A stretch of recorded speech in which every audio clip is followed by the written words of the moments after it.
Hello everyone, my name is Tim Ernst. I'm very excited. I have a special guest today. This is someone who I've looked up to, someone that I actually met in person in Canada. I attended one of his events that he had called Live Large Live, and I'm just going to introduce him to you. He has an honors in kinesiology degree. He has a P1 CP level 1 and 2 certified. He is also a biosignature modulation practitioner. He also has a certification in precision and nutrition, and he is also a WBFF Pro Fitness model. Please welcome everybody, Vince Delmonte. Hey Tim, thanks. Thank you. We're so glad and excited that you could be here today. And we're just going to dive right in, and we have many questions to ask you. But one question I have for you is that we all have a story. There's some type of motivating factor that sometimes pushes us or drives us to do something. So what is one motivating factor that helped you to want to get into fitness and help people build muscle?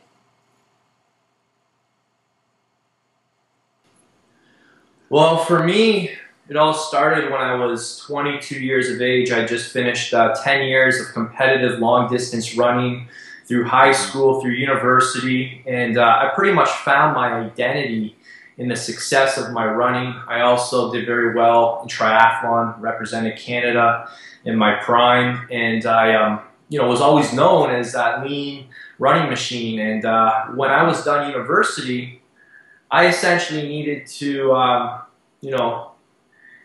start my life and start making money, and I had to figure out what I wanted to do with myself.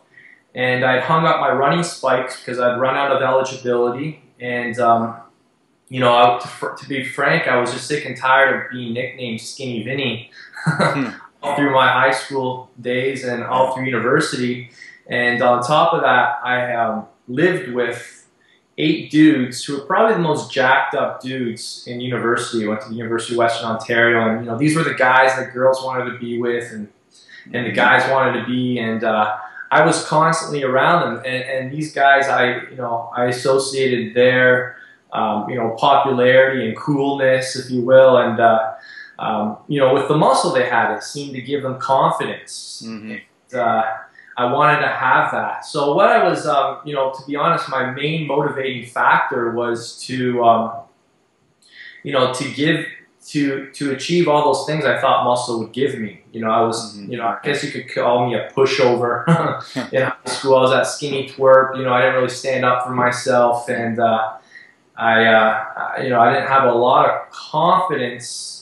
And the only thing that really kept me confident was the success and identity I formed in my running. So I guess I was curious to know, what would happen to my body if I took all the time I put into my running, all the hard work, into the gym. Would I be able to put on muscle? Would I be able to have a transformation? And it was, I was curious, and I was also really fascinated with just the ability, I was just really fascinated with, do I have the ability to pack on a lot of muscle? So, and what would happen if I transferred all the efforts from that one arena that I had success in to the arena of the gym? And when I graduated university, that's what I did. I got into the fitness industry. Another driving factor was that I was pursuing a career as a personal trainer, but I didn't look like a personal trainer. Nobody wants to, hire somebody that doesn't look the part, right? Yeah. So I was pretty motivated to gain muscle, to get my business started, to start getting clients, and just for my own confidence, and because I was no longer going to be a runner, so I wanted to kind of I felt like I needed to find my identity in something else. So cool. I guess so. I guess it would be safe to say that when you're building muscle, it kind of does something to you. Psychologically as well. It almost like gives you this new life. And I know you had, said something about, it gave you more confidence. Could you explain what you mean by that? How it just gave you a new confidence? Because I know sometimes when you're building muscle and your body's changing, you almost have like this new life. So go ahead and explain that for us. Yeah, I call it life-changing muscle, and I don't say that, I mean that in a literal sense. You know, people looked at me different. It was interesting. You know, people, you know, when you physically look bigger, more powerful, you know, I think people respect you more. People are more fearful of you. And you know, wasn't like a huge guy, but I certainly wasn't the smallest guy anymore. And I certainly didn't have people ask me, "Do you even lift, bro?" I was, you know, people could clearly tell that he obviously lifts weights, and that was very satisfying. So yeah, I mean, I guess it gave me confidence to continue asking what else is possible. You know, if I could do this with my body, what can I do with my business? You know, you know, if I can do this with my business, what can I do with my, you know, relationships and my spirituality? You know, it was kind of like a metaphor for life. And I think a lot of guys listening to this right now can relate to that. And what I like about fitness is that it's, you know, it's very tangible. So once you achieve, you know, all the same things that go into creating a great physique go into creating success in all other areas of your life, in your schooling, in your business, in your relationships, and all that. So I believe if you can create the body of your dreams, you can create the life of your dreams too. So for me, this wasn't one-dimensional. And I think that's what really got me excited to, you know, use my transformation as a platform to help other guys, you know. Cool. So, yeah, I absolutely believe muscle is life-changing, and it just starts with 1 pound. And, you know, if you can build 1 pound, you can gain 10 pounds, you can gain 20 pounds. And, you know, I think the only limitations people experience are the ones that they create in their mind. And I think there's a lot that goes into the mental component as well. So it's quite fascinating. You know, I think, like I said, I think the gym is a metaphor for life. So yeah, you've kind of said that. I mean, you know, I know you've always had this quote, like, if you can live large inside of the gym, there's no reason why you can't live large outside of the gym. So it's almost like, you know, that same dedication you can use in the gym could also apply to the world. Absolutely. And what I learned early on is that everybody in life is looking to trade up. No one wants to trade down. So they want to have, you know, a better life, a better career, better relationships, a better body. No one's looking to downgrade. So, you know, when you want to influence somebody with your beliefs, with your ideas, with your approach to any area of life, especially if you have things you want to influence people positively, you have to understand that people are going to judge you physically within the first few seconds. So, you know, I took that very seriously, and I wanted to ensure that when I start giving advice, people look at me and say, well, this guy's got it together physically, so maybe he's got something else to say in this area of life, in this area of life. So, you know, I've just found that it's very important to be, to have integrity in all areas of your life and not just one. You know, I think people really look at the whole these days. They're not, you know, for me, I don't want to take business advice from a guy who's, you know, going through a divorce and his, you know, his kids, you know, aren't, you know, part of his life. And, you know, I want to take a business advice from somebody who's, you know, got it all together. Same thing physically. I don't want to take physical advice from somebody who doesn't have the other areas together. So I think that people are really looking at you as an entire person, not just one element. I hope that makes sense. That makes sense, yeah. But what I'm basically trying to say is it all starts with the physical. If you can get your physical in order, then you can start getting those other areas in order, and you'll be able to be more powerful, more influential in all areas of life. Okay. The next question I have for you is, what fuels your passion to help people change their bodies, to gain weight, and build muscle? Oh, man, that's a great question. I think you know, I'm very aware of how little time we have here on Earth. And, you know, a lot of people don't know this, but when I was, I think, 16 or 17, I got into an accident on my bike. And anyways, I'll tell you guys this story. I was in the middle of a triathlon, Collingwood Triathlon, and I was going through the final intersection of the race. And in these triathlons, every single intersection is controlled by police officers, and the riders have the right of way. So when you go through an intersection, you don't look. You're never wondering if there's cars coming. You just ride without abandon, and you just go. And when I was going through the very final intersection of this race, now this is when triathlons just got started. I believe this was like the second or third year that they were really taking off in Ontario. And I was actually I was at the front of the pack, and out of the corner of my eye, I noticed a big truck going through the intersection, like literally, I would say about 20, 30 feet in front of me, and I thought it was very, very odd, and it went through, and as soon as that truck passed, I continued going because I knew I was going to be able to, you know, just pass it from its back. I couldn't see a smaller truck on the other side, and as soon as that big truck went by, the next thing I knew, I was lined up with a car. And I got hit by a car, and you know, it was a fluke. It was a fluke accident. It should never happened. And I got knocked off my bike. I went across the pavement. I got a huge gash on my side, and I got up thinking I could finish the race, and I collapsed right away. And my mom had the whole thing on camera too. Which is the freakiest part, right up to the point where I was about to get hit, and she dropped the camera. Oh wow! Yeah, it's pretty crazy, and you know, thank the Lord that it wasn't any more tragic than just, you know, me scraping up my leg and a huge gash in my hip. But it was a reality. It was a huge wake-up call to the scarcity of life and how short and, you know, how fast life can go by. And you know, it was really scary because that night when I was at home, I was the first item on the 6 o'clock news. Oh wow! That was the first item because, you know, a 16-year-old triathlete gets hit by a car, and you know, my dad was making a joke of it. He goes, "You made the 6 o'clock news," and then at 11 o'clock, I was the second item. Wow! You know what the first item was? Some guy who got killed. Oh wow! My dad was, you know, was like, "Vince, if you got killed, you would have made it twice." It had been the first item on both the 6 and 11 o'clock news, and you know, at that point in my life, I wasn't living the way I wanted to. You know, I wasn't. If I had died that day, I wouldn't have been remembered for the things I wanted to be remembered for. Wow. And that day really rocked my world, and it really shook me up. And you know, there was supposed to be 2 police officers on duty. The funny thing is one of them was literally, this is not a joke, he was on his donut break.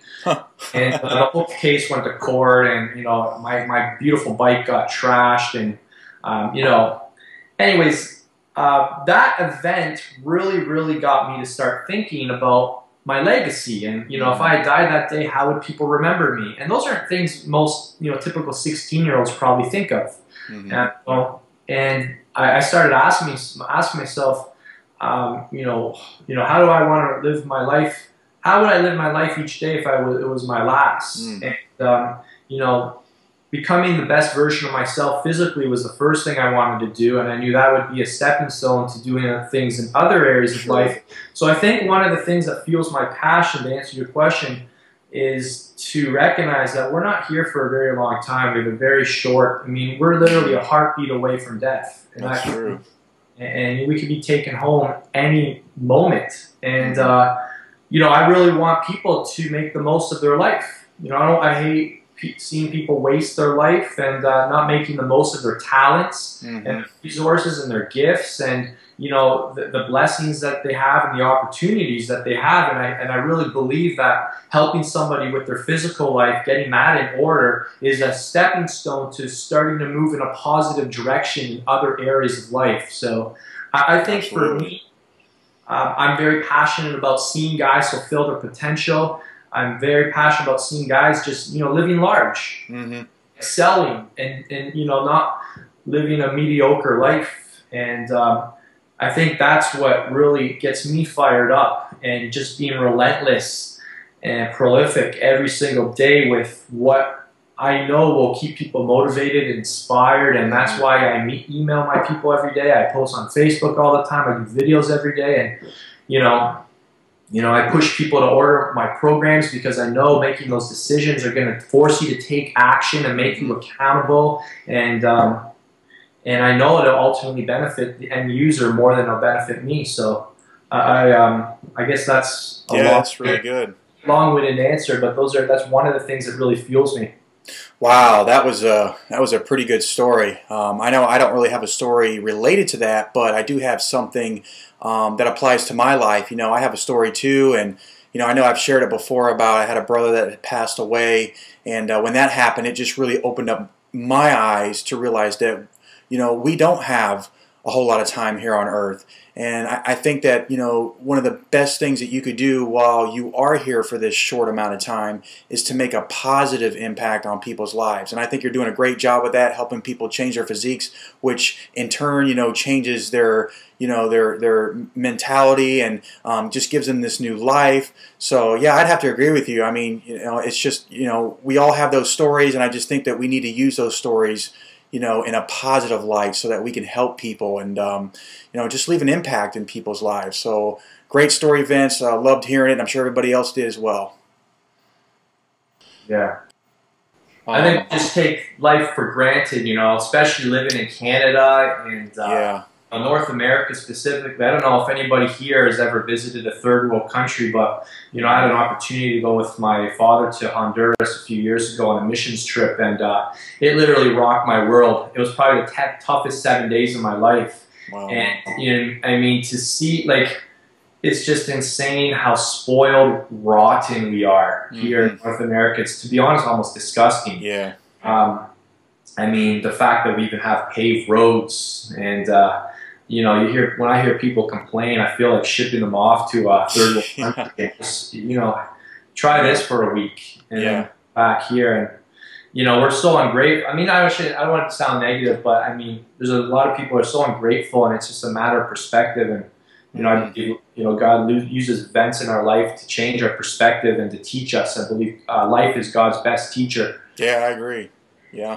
More than anything else. So I think I just see life as being so fragile, and that's why I'm very passionate with helping people, first physically, and then hopefully that goes to other areas of their life. Yeah, that's definitely good. Well, the next question I have for you is, when you started, changing your body and building muscle, did you have like any coaches in your life or mentors that kind of helped you along in that whole process? And if you did, could you explain to us how important and vital it is to have a coach and have a mentor? Great question. I would not be where I am today without coaches, without mentors. I truly believe that the most successful people in life will have a team around them. They'll have a group of mentors, coaches. If you look at the world's most successful athletes, they all have coaches. Nobody's self-taught, and nobody does it alone.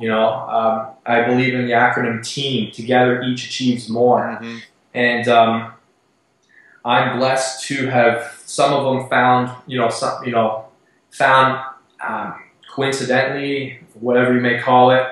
Some of them I intentionally seeked out. I also believe in the little motto, you need to pay to play. And a lot of people who follow my business success, my online fitness business, know that I've invested an enormous amount of money to seek out some of the best coaches and teachers in the world to share their information with me. And I know, Tim, you have a similar story as right too.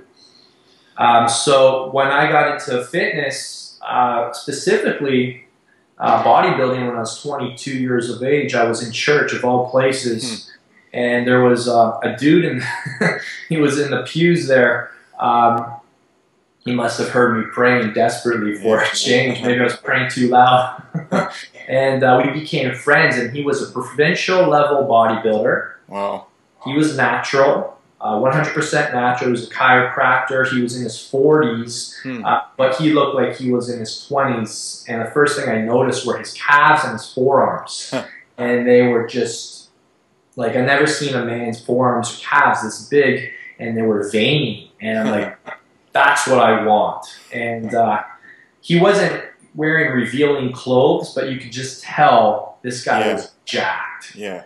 And anyways, long story short, I started picking his brain, and he started telling me how to build muscle, and it's very different than what I'd read in the magazines and on most of the websites. And most people watching this probably know my story. I gained 40 pounds in the first 6 months of my I've ever, consistently working out with weights. Mm-hmm.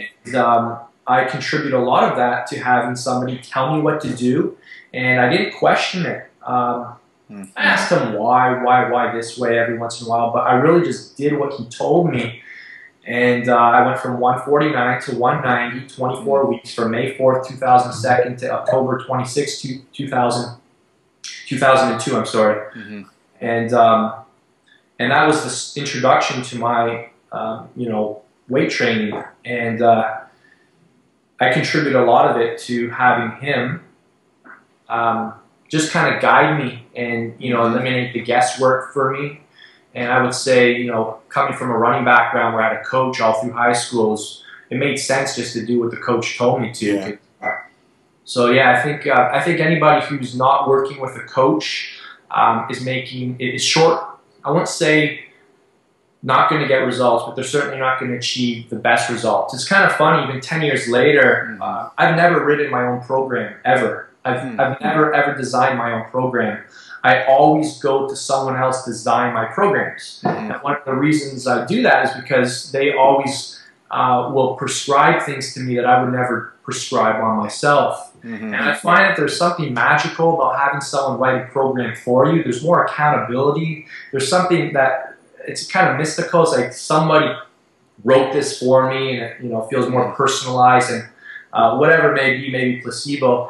I find that I get better results when someone writes me a program and hands it to me, as opposed to me trying to set something up on my own. So yeah, one thing I think I've discovered when it comes to that is people tend to stay in their comfort zone. They tend because it's human nature to kind of stay there. And you almost kind of need someone else to give you that extra push. Because, human nature, we just, kind of stick with what we know. We do the same thing over and over and over. So I think that's a great point that you brought up, that, having a coach is going to probably put you in areas of your fitness level that you may not have been able to come up with yourself, only because you're just, want to stay comfortable. You don't want to, come out of that comfort zone. I think that's great. I also believe in task completion. I believe in finishing a goal. So, when I invest in a program or follow a program, one of the things I think from all my running, I see it through to the end, where I see a lot of people making a mistake where they program hop, or they move on to what called the next red shiny object. So, they'll follow something for a few weeks, then they'll see something new and shinier, and it's exciting. Let's admit it. New is exciting. I've kind of learned how to use that to my advantage and embrace that, and periodize my programs around 3 to 4 week mini cycles. So that I have something to look forward to, but at the same time, every phase of my training is built around progression and seeing it through to completion. And this is one of the most reliable scientific principles in the strength training community. It's called periodization. And it's another cool name is reverse engineering. So figuring out where you want to be. This is all what Stephen Covey taught, starting with the end in mind. So if you want to be this strong on this day, and you're only this strong today, well, you have to create a program that progressively and strategically prepares you for the next phase. And that doesn't need to be a complicated process. A lot of people get scared off and think that's too much thought, or it really doesn't need to be complicated. It can be. But, I keep the principle of periodization really just means to plan. And everybody knows the famous saying, failing to prepare is preparing to fail. Yeah. Now, I guess, leading into the next question, now, what other challenges do you see, people have when it comes to, building muscle? I guess that could be one of them, not having a mentor or a coach. But what are some of the other challenges that you see when it comes to, people just trying to, build a better physique and just gain weight and build muscle? Well, people don't have a deadline. So there's no urgency. It's like, what's the point? Why do I need to go to the gym today? I'm not working against the clock. So something magical happens when you set a deadline. That's why you see physique athletes probably get bigger and leaner each and every year because they're constantly setting deadlines for themselves. Yeah, I guess that can kind of go along with when you're working as well. I know for me anyway, you know, when I'm working, I always use the clock as kind of like my deadline. You know, I'm always conscious of time, and I realize that I have a certain amount of time to complete all the tasks that I have for the day. So I'm always aware of the clock. I'm always like under that time, and I'm always trying to beat the clock, if you want to say. I know it's really helped me just to finish things, and it also helps me to become a little more productive as well. Yeah, that's great. I think another thing people fail to do is make appointments with themselves. Mm-hmm. So just like anything else in your life, you need to schedule when you're going to work out. And now people who have, you know, turned this into a lifestyle have probably just made it a natural habit. Mm-hmm. You know, for me, it all starts off with never going to bed unless I have scheduled when I'm going to work out the next day. So, you know, my dad talks about living a life of design, living life by design, not by default. Mm-hmm. People just live their life by default. They don't plan anything. So appointments with yourself, literally scheduling in what time you're going to work out the next day is huge. Mm-hmm. Yeah, and probably preparation as well. I mean, I know for me, you know, I've got my gym clothes already in my bag, my shoes, and I prepare that all the night before. So when the morning comes, I get in my car, I go to work, I have everything that I need. To go to the gym. So yeah, I definitely agree that, you know, you got to prepare. Preparation is part of the whole piece of the puzzle. Absolutely. I think another thing too is not acknowledging that the training process is not just science, it's also an art. Mm-hmm. And in my opinion, it's actually even more of an art than science. Mm-hmm. So, you know, the big thing these days on the forums and YouTube and anywhere is this whole concept of bro science. Yeah, I thought you were going to bring that up, yeah. And I think what I've learned is a lot of people that throw this term around are probably the most closed-minded individuals I've met. Mm-hmm. They really limit their games because everything... anyways, I don't want to rant here, but what I want people to understand is that science absolutely has a place, and you know, despite the dominance of, you know, sports science and its importance, I think that you know, science has a lot of limitations. Has a lot of limitations, and I think the big thing is that problem with it is it doesn't match the needs of each trainee's each individual. So every trainee has certain personalized things they need to address. Their recovery ability, their genetics, their training age, their goals, their deadline, how often they're training. There's so many individual training factors that need to be considered before applying the science to yourself. So what I would suggest people start to think about is that intuition is more important than science. Yeah. You know, I think that a lot of people don't have enough courage to make their own training decisions. They don't understand the importance of looking at their own body as a self-experiment, and that the most important research out there is the research done on yourself. And I believe that a lot of things can be learned through testing. Now, we ultimately want to go to science first to get an idea of, you know, where to start, but then we have to give ourselves permission to, you know, keep what works and throw away what doesn't. And Bruce Lee talks all about this, and I think it was one of the most helpful philosophies I gained early on. And, you know, there's a lot of things that people would tell me. You know, it was funny because, you know, a lot of people will say static stretching before a workout is going to make you weaker. Yeah, there's a lot of controversy on that, the stretching. I set a PB in my deadlift stretching an hour before.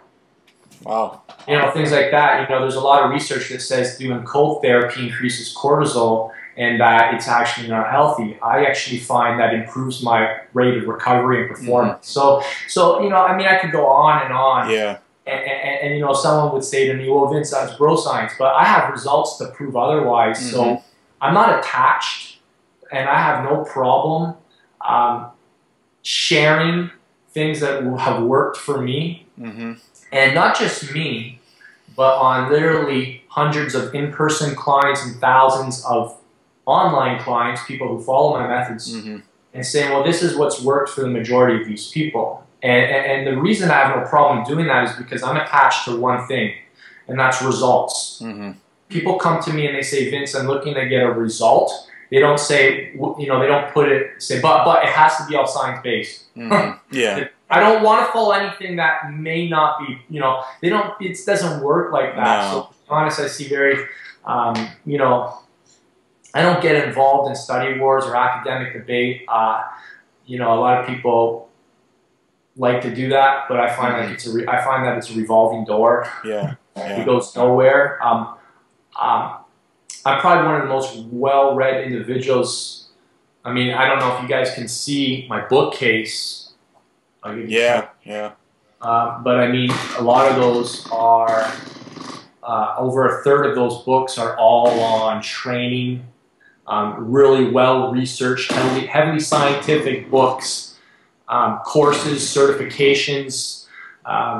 So I value science absolutely, but I only believe it's one part of the puzzle.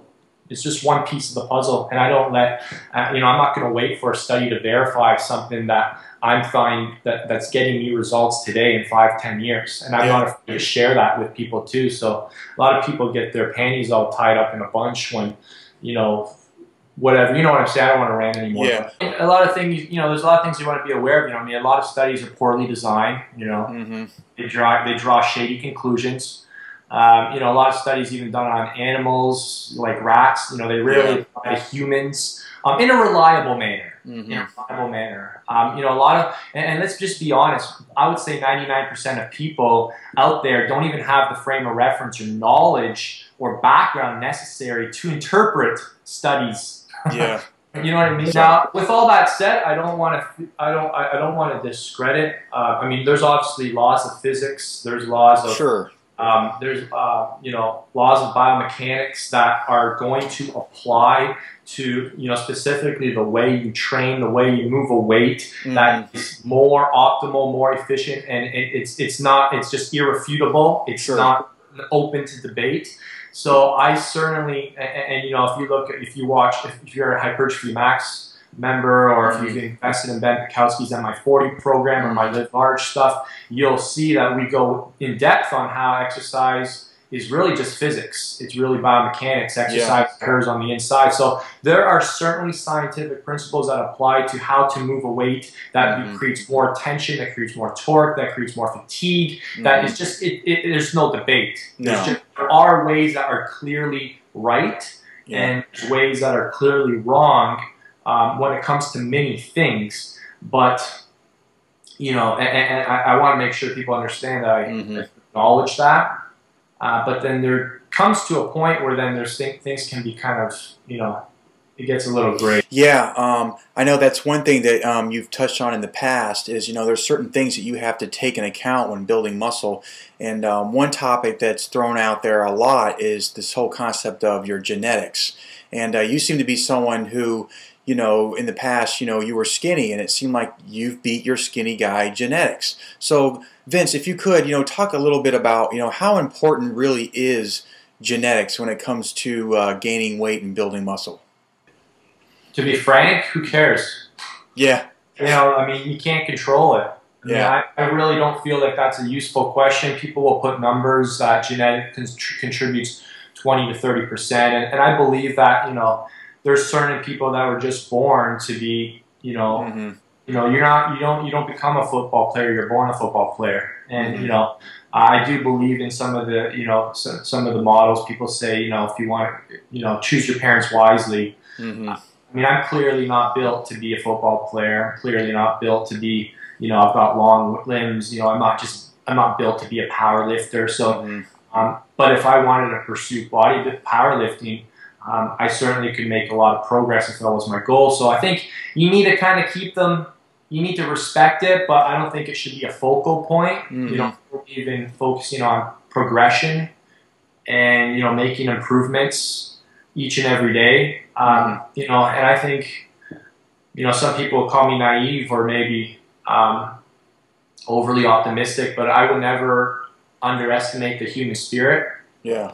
I believe that the human spirit is very powerful, and if you truly want to excel at something, I think you can. And there's so many people out there that, to me, any other point of view is not self-serving. And I just feel like, you know, I was told at the age of 16 that, you know, I'm never going to be a great runner, you know, for various reasons. And I was never going to, and I never was like, you know, an amazing runner. I was always kind of a mid-packer, but, you know, I you know, represented I was a captain in my 4th year. I got to experience a lot of things that went along with my running career. It created a lot of habits that changed my life. So, you know, I think it's just a negative viewpoint that doesn't serve you. So I would focus on, what I would focus on is not genetic limitations, but lifestyle limitations. I think the thing that affects people more is lifestyle limitations, things that you can actually control.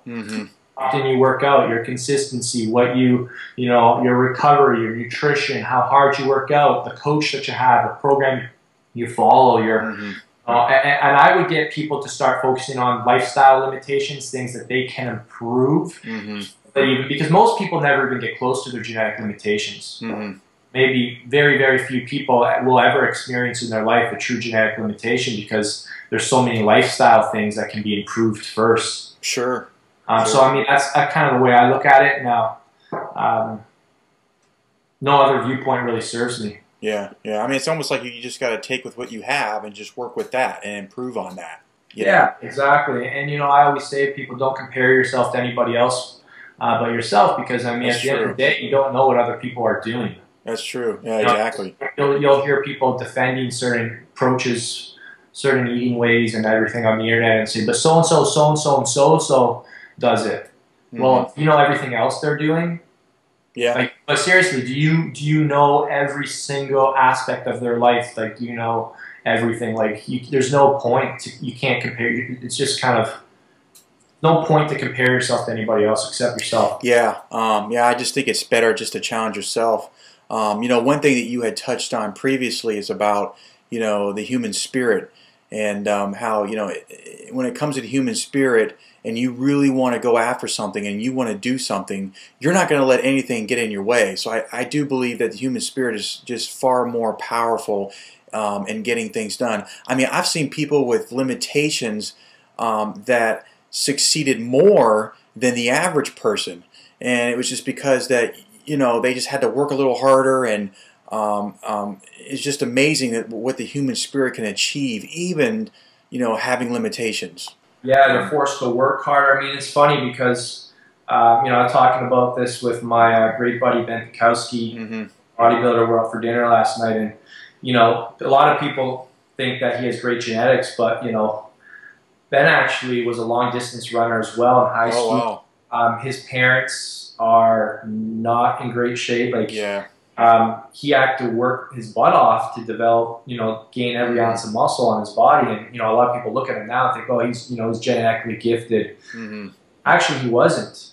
And, you know, Ben is known as one of the, he's known as a thinking man's bodybuilder. And he takes one of the most scientific approaches. And I asked him, you know, why? And he says, I have to. You know, to compete against the guy he's competing against, he needs every edge he can get. So he has to take advantage of every piece of scientific information and the smartest people, doctors and therapists and coaches. He has to. Yeah. So if it's forced him to become more educated, which has given him an advantage. So I think he's a great example of somebody who has made the most of his limitations, just like we all can. You know, when it comes to building muscle, there has been shown ways to predict certain training responses based on the amount of time under tension, the amount of reps, the amount of loads you work with. So, you hear a lot of people say you need to lift really heavy weights to build muscle. Well, actually, that's not true. Heavy weights increase central nervous system efficiency. They help recruit more of the current muscle you have. But the really low reps do not make you bigger. They're a part of the puzzle, but what all the convincing scientific literature shows is that time under tension with sufficient load, mechanical stress, lactic acid accumulation, blood flow restriction, those kind of responses have more to do with hypertrophy of the muscle than anything else. Now,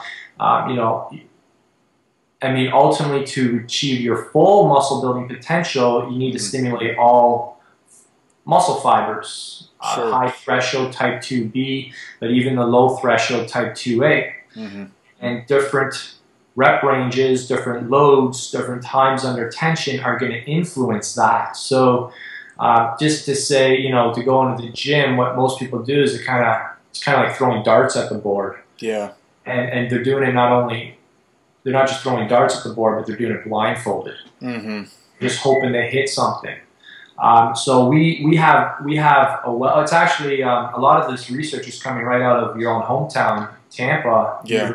Tampa, one of the world's brightest, one of the world's leading doctors on this subject of hypertrophy, Dr. Jacob Wilson, is proving all this right now. Oh, wow. And got a phenomenal website too, abcbodybuilding.com. It's just extremely research-based, and you can learn about some of the most effective ways to build muscle, and that's where I would start before I start using my intuition. You know what I'm saying? Yeah. So I always start in the classroom. Yeah. I want people to be very clear on that. I always start in the classroom.